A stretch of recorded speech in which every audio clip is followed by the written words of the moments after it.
wabarakatuh. Waalaikumsalam warahmatullahi wabarakatuh. Sebelum kita mulai belajar, marilah kita baca doa dipimpin oleh ketua kelas. Hadir kan? Ketua kelasnya. Ayo, doa mulai. Bismillahirrahmanirrahim. Raditu billahi rabbal wa bil islami dinan wa bi Muhammadin nabiyyan wa rasulah. Rabbi zidni ilman warzuqni fahman. Amin ya rabbal alamin. Mudah-mudahan dengan adanya doa belajar kita pagi hari ini mendapat berkah dari Allah. Amin ya rabbal alamin. Silakan berdiri semuanya dengan membaca ayat minimal, kemudian dilanjutkan dengan membaca teks Pancasila. Ayo berdiri semuanya. Dipandu oleh ketua kelasnya yang dimulai. Ayo. Pancasila beriman bertakwa pada Tuhan dan berakhlak mulia. Dengan membaca teks Pancasila juga dipimpin oleh ketua kelasnya. Ayo.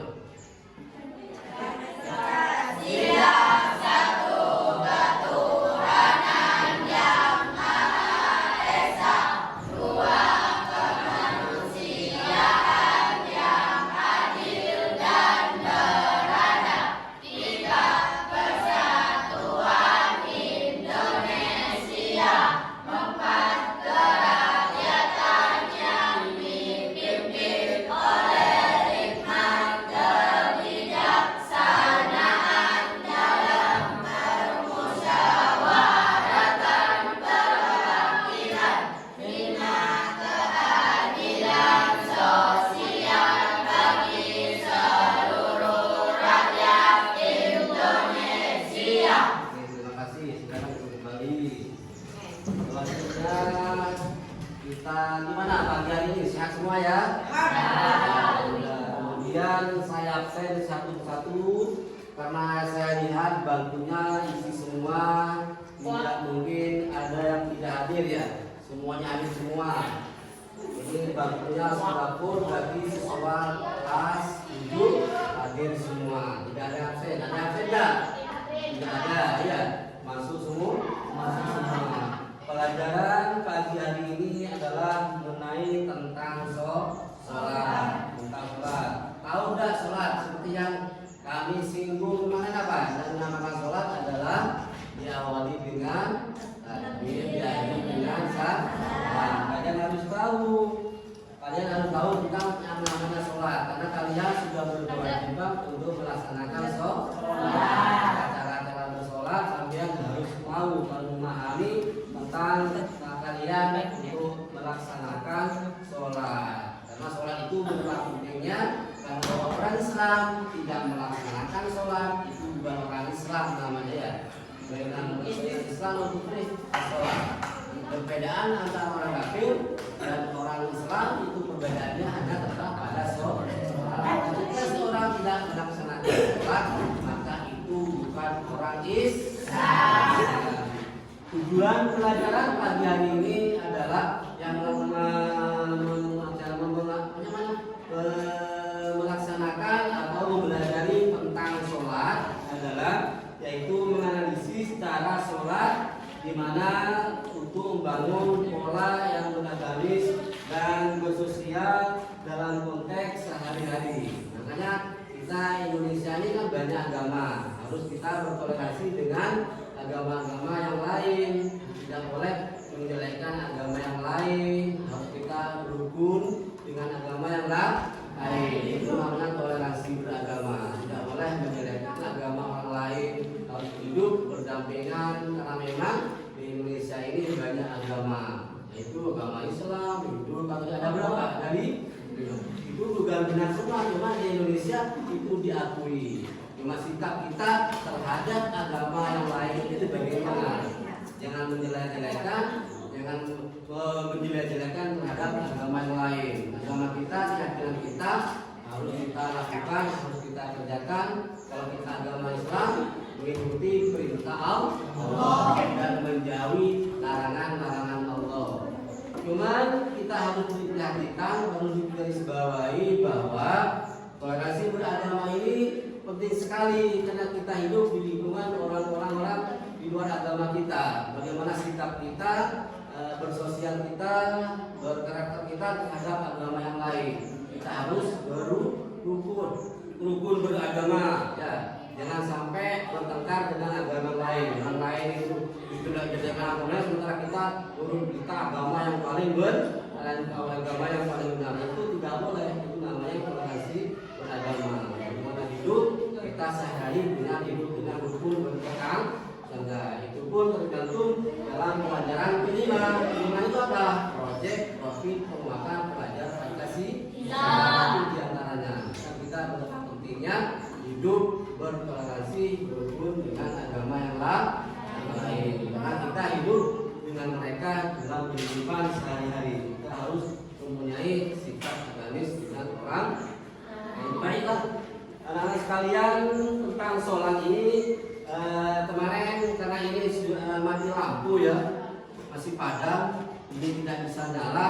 Coba buka HP-nya setelah bapak yang share kemarin. Coba dibuka. Nah, sudah ada persiapan ya. Karena di sini sering mati lampu, jadi LCD-nya tidak berfungsi, maka share tentang sholat. PPT yang kemarin yang bapak berikan, buka semua ya. Ya, itu menjelaskan tentang beberapa keterangan dalam sholat 5 waktu. Kata memang sholat itu sholat fardu ada 5. Nanti yang dijelaskan adalah definisi usul dan syarat wajib sholat. Dari sholat, tentang syarat sahnya rukun sholat, waktu sholat 5 waktu, dan hal-hal yang membatalkan sholat.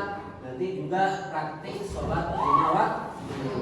Tidak mungkin dilaksanakan satu hari beberapa jam ke depan, karena ini memang sholat, penjelasan tentang sholat itu adalah panjang. Tidak mungkin dalam satu pertemuan.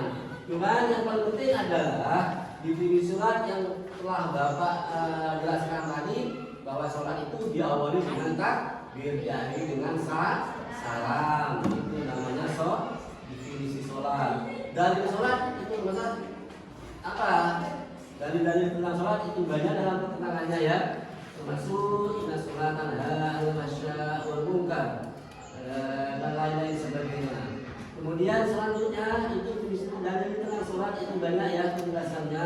Cuma selanjutnya ketentuan sholat 5 waktu, pengertian hukum sholat 5 waktu, syarat wajibnya sholat 5 waktu, termasuk nikah beragama, suci dari haid dan nifas, harus berakal, telah sampai ajaran Islam kepadanya, juga atau tidak tidur. Jadi syarat wajib sholat. Yang pertama orang Islam. Maka ketika orang Islam berkewajiban untuk melaksanakan sholat.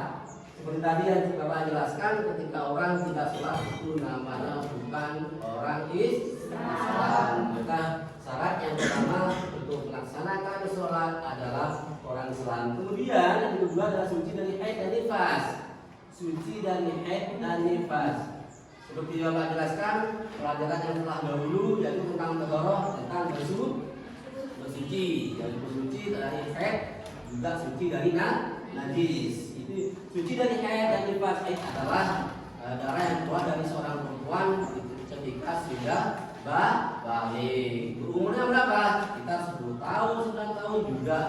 Ketika orang mengeluarkan darah itu namanya darah haid. Itu yang pertama. Penjelasannya sudah ada pertemuan yang dulu itu ya tentang darah haid. Kemudian nifas. Nifas itu adalah darah yang keluar dari seorang yang sudah melahirkan. Kemudian berakal, sudah balik. Balik tandanya apa? Seperti tadi, kalau orang perempuan sudah mengeluarkan darah haid, itu tandanya balik. Kalau orang laki-laki, ada tanda orang laki-laki kita mengeluarkan darah haid? Tidak ada. Ya. Tandanya bagaimana orang laki-laki itu haid? Nah, orang laki-laki itu balik itu adalah orang laki-laki yang sekitar umur 12 tahun atau 10 tahun yang sudah pintar, akal, normal. Itu tandanya kalau orang laki-laki berakal atau balik. Kemudian telah sampai ajaran Islam kepadanya atau jaga atau tidak tidur, itu termasuk syarat wajibnya sholat. Kemudian selanjutnya adalah dasar hukum dari sholat. Wa ma amilu illa liya'budullaha mukhlishina lahu din hunafa'a wa yuqimus sholata wa yutuz zakata dzalika dinul qayyimah. Itu diantaranya dalil tentang sholat. Kemudian selanjutnya dalil yang juga disebutkan faqimus sholata inna sholata kanat al-mu'minina kitaban mawquta. Ketika diwajibkan kepada seorang pada waktu-waktu yang telah ditentukan, yaitu kalau zuhur, asar, maghrib, isya dan subuh, itu masing-masing waktunya sudah ditentukan oleh Allah. Itu diantaranya ya yang kita pahami tentang sholat. Mungkin ini pertemuan yang pertama. Nanti Bapak lanjutkan kepada pertemuan selanjutnya. Untuk selanjutnya saya akan berikan sebuah tugas. Ini menjadi 3 kelompok. Kelompok yang satu menjelaskan tentang definisi sholat, semacam rangkuman ya. Ini saya berikan definisi tentang sholat. Nanti setelah kalian merangkum tugasnya, mempresentasikan ke depan masing-masing kelompok, nanti dipresentasikan ke depan ya. Apa yang dinamakan sholat, kemudian syarat wajibnya sholat, kemudian ini syarat sahnya sholat. Setelah kalian mengerjakan tugas kelompok, nanti Bapak saya panggil ke depan satu persatu, atau karena ini sudah kelompok ya, jadi 3 kelompok, nanti ke depan buat perwakilan dari kelompok aja ya. Setelah itu kalian mempresentasikan ke depan, nanti Bapak saya nilai ya. Setelah itu nilainya dapat berapa, nanti tunggu dari presentasi kalian, mempertanggungjawabkan karangan kalian. Baiklah anak-anak sekalian, dapat kami simpulkan setelah mengerjakan tugas, kemudian nanti dikumpulkan setelah ini ya. Kesimpulannya begini, siapa yang bisa menyimpulkan dari pelajaran tadi? Adakah yang bisa menyimpulkan pelajaran tadi?